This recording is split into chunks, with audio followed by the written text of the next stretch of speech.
In today's video, we will see an example on PnP code editor in a SPFx client-side web part, which will be on React. So this is a quite useful web part where if you want to display some data in a formatted manner from a CSV file, then we can do that by using this PnP code editor.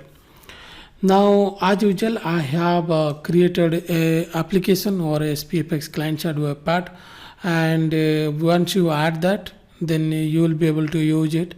So the solution, you can unzip it and then you just run npmi and then you will be able to use it. Now since I have already deployed this, so what I'll do is if you'll click on plus, and then you can see here there is PnP SPFx code editor. If it is not there, just search for it and you will be get it. So you can see here. Now in this case what it is saying is configure that. So I'll click on configure, and then here it is showing that you can put your CSV data. So remember, it is you can read from the CSV data. If I'll show you, here is a dummy file that I have downloaded from the internet. I will open in Notepad so that it will come in a comma separated file. So let me just take this many data here, and then I will go here, I'll paste it. So once I paste it, you can see here this is our same CSV data. Then I'll click on save. So once you click on save, you can see here now the data is appearing like in a tabular format with alternate style sheet, alternate row styling. You can see here.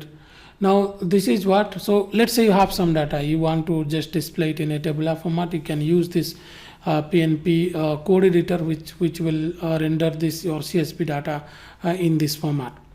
Now coming back to the code, so again, as I said, this is going to be a React application or React client-side web part. So you create a SPFx client-side web part, just select the framework as React, then you will have this TSX file.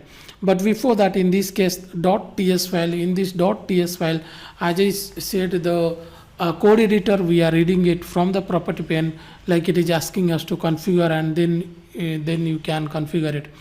So if you'll see here, this is how you can see get property pane configuration. Here we usually define our property. So here in this case, you can see here we have used property field code editor. You can see it has been imported from here. You can see SPFx property control on this. So once we have that, then you can see here we have label, title, these things are there. One important thing then is we have a property which is saying that CSV data will be this .properties.csv data. So that is what we are using. And then what we will do is, if you'll go to the TSX file, here we are going to read it. So if you'll go to the render method, you can see here there is a placeholder for edit, so that that is to say that you can configure this web part. And then there is a tabular format where there is a state, you can see here columns, and then this is the data or the items you can see here. Now what exactly that meaning is, see when you will let me just delete it, I'll add it again. So you can see here these things you can see over here. Now on this basically, so now it will render here. So how it will come, the state dot columns or the items. So if you'll go to the component did mount, you can see here get CSV data is there. So get CSV data, you can see here we are reading the CSV data, and then you can see table header, we are setting up that state. So and the columns, you can see we are getting the columns here, how many columns are there, we are adding it and we are putting into a column array. But another important thing here is this component did update. So that means if let's say I copied something in this, and then suppose I remove that and I put something else, then in those scenarios it should make it empty, and then it should bind it. So that's the thing it is checking. If it is not equal, then only we are getting it again. So we are passing this CSV data. The CSV data is coming from that properties. You can see here this .prop.csv. So this way the header and the data are coming. You can see here this is on a map. So how many items are there, we are doing that.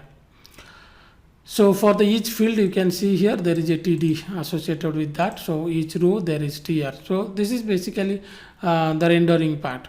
So from the properties we are reading the CSV file, and then CSV data which we have copied and pasted. We are not directly reading from a CSV file, but then in the render method you can doing this, and in the mount component did mount, here we are getting this data. So this is how we can use the code editor. This is quite useful if you want to display some data from the CSV file, some data that you want to display in somewhere in your dashboard or page something, then this will be very much helpful. So we'll see some more PNP examples as well.